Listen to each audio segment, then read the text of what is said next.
In today's video, we're going to talk about the post-production process for your film project. This is how to film a YouTube video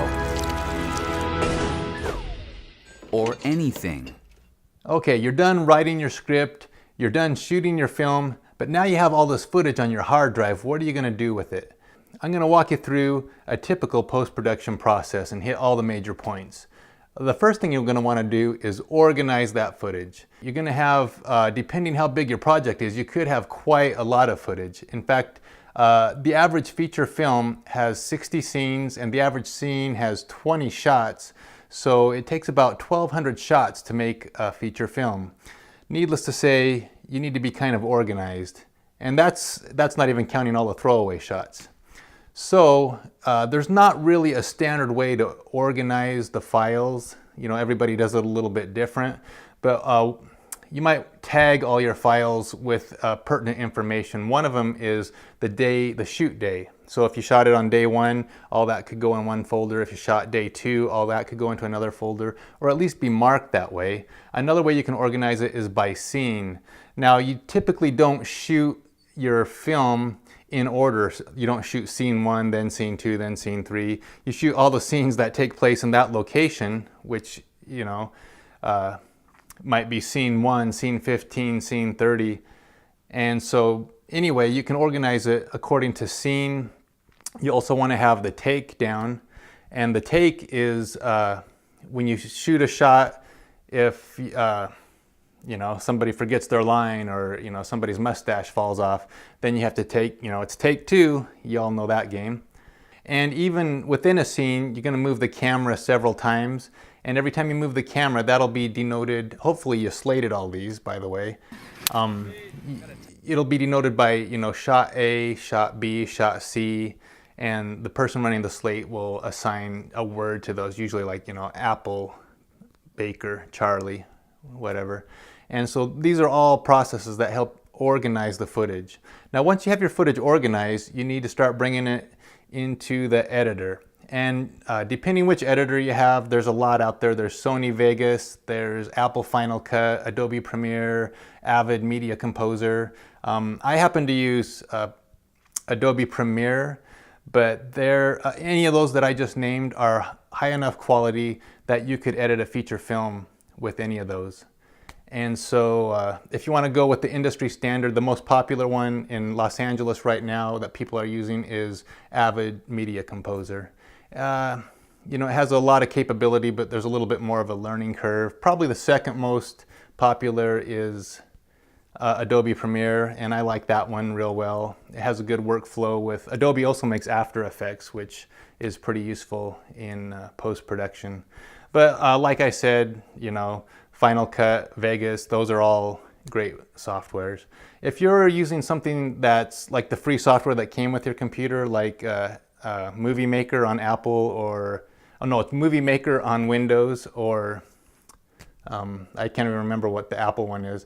You can use those, but you're going to find those really limiting. I think even Movie Maker doesn't allow you to even separate the audio track from the video track, which is, I mean, that's kind of hard to work with. So I would really recommend even like Premiere. If you don't go with Premiere Pro, which now charges a monthly fee, then you can go with Premiere Elements, which I think is $99, about $100, and it's just a one-time purchase. And you don't get, of course, all the full features of the whole program, but it's adequate to do quite a lot.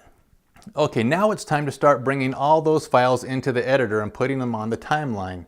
And you want to just start getting everything in order. And this first edit, we're just going to call the assembly edit. Now, in the assembly edit, we don't worry too much about, like, you know, fine-tuning anything. We just want to get the general placement of all the scenes and shots.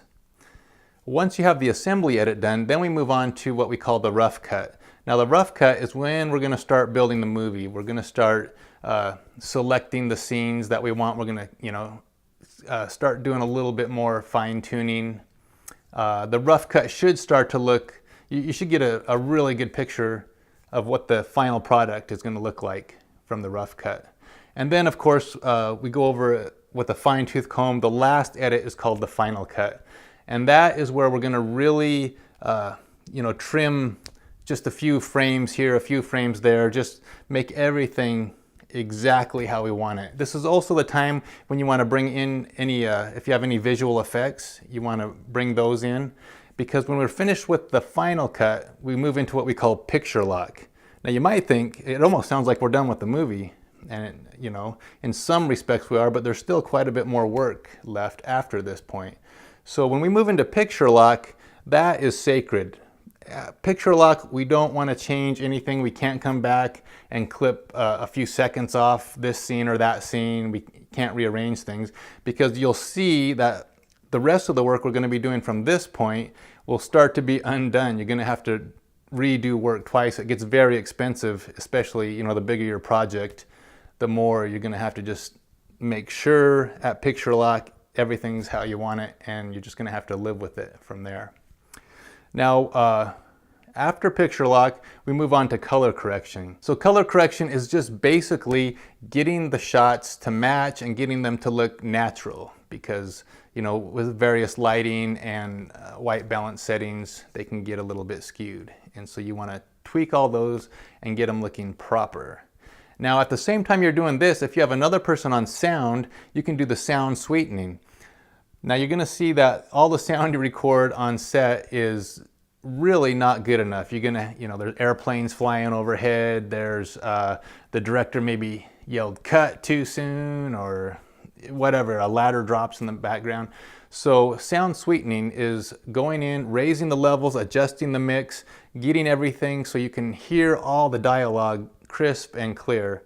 And this is worth its weight in gold. I think most of us don't even appreciate how much better a film is because of excellent sound quality. Now, going back to the video part, after we do color correction, there's also something called color grading. And so color grading is where you start to put an effect on the film. So like if you're, think of 300, it has a real desaturated, high contrast look. So in other words, the colors are kind of muted and the blacks are pretty dark and it looks a little bit unreal. And so that process is called color grading. Another example might be Limitless with Bradley Cooper. You'll see that in the first scenes, everything kind of has a blue cast to it and it has a real cool feel and maybe a little bit of a distant feel. And then he takes this mind-altering drug that speeds up his brain to like 100 times whatever is going on. But you'll notice that the color of the scene changes to more of an orange color and it feels very much warmer and brighter and more alert. And so that's an example of using color grading to affect the mood and enhance the overall feel of your film. Now, if we move back to the sound department, I know there's a lot of stuff here, right? And remember, that's why we're at picture lock, because every time, if you go back and change something now, all these people have to go back and redo their work. Now we need to move back to the sound department, and we're gonna work on sound design. Now, sound design is just adding in all the little sound effects that just bring a movie to life. So I'm talking about things like birds chirping, car doors slamming, airplane noises if they're flying by, truck noises, all the little things that you probably don't even notice when you're watching a movie, but really give it that feeling that you're actually there. Sound design is one of the most important aspects of a film, and it's often one of the most overlooked. Okay, now we're getting close. But the last thing we need to do, and this is also very important, is add some music. We're going to put a music score onto the soundtrack. And the best way to do this is to hire a composer and send him the picture lock version of the edit so he can see all the action, hear what's, he can watch the movie and then compose the music customized for that movie exactly. Now, a lot of times though, you can't afford that. You have to resort to stock music. And so what you do is buy stock music online. And the correct term is actually licensed stock music. And so what you'll do is you just got to go through like tons and tons of stock music and find just the right one for your scene. But it is so crucial to get the right music for the right scene. You'll see, just by experimenting and putting different music in with a scene, it can change the mood of that scene drastically. I mean, it's really like shocking actually that all these elements come together to create a final product. That's why when you're watching the Oscars and somebody wins, you know, Best Actor, they say like, oh, I gotta thank the editor, I gotta thank the lighting guys, I gotta thank the sound man, I gotta thank everybody. It takes like, you know, sometimes thousands of people to put a feature film together, and everybody's working toward one goal to make everything that happens on screen look awesome. Now, once you got the music in place, you're pretty much done. Oh, hold it. One more thing. You need to go add title cards.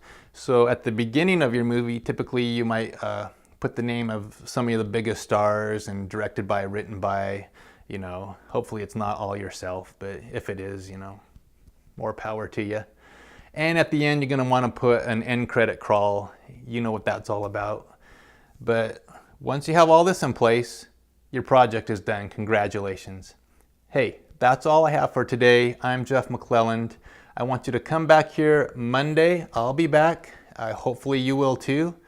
And until then, don't forget to subscribe and like and share and be excellent to one another. I'll talk to you later. Bye.